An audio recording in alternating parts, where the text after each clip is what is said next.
Mən 50 ildir səhnədəyəm. Bu 50 ildə hələ yadıma gəlmir ki, mən fonogramma ilə oxuyum. Çünki mən xalqımı sevirəm. Mən milləti sevirəm.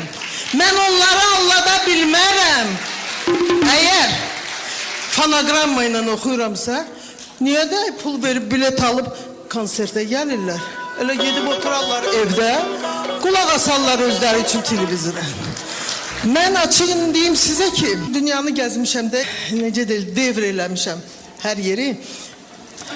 Bir yerdə mən rastıma elə bir şey gəldi. Gördüm ki, konsertə gəlirlər, əllərində belə sumka, torba deyək də elə. Torba tutublar əllərində. Baxıram, görüm pomidor. Deyirəm, ay Allah, bu pomidorla konsertə gələrlər. Tamaşaya gələrlər. Sonra öyrəndim ki, bunlar deyir pomidorla gəlirlər ki, kim fonogramma ilə oxusa, onların başına atsınlar.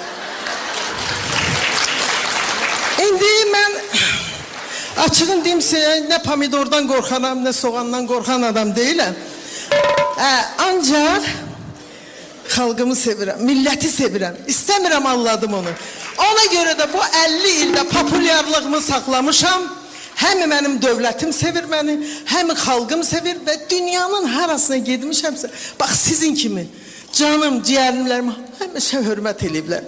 Çox sağ olun, minnətdaram sizə.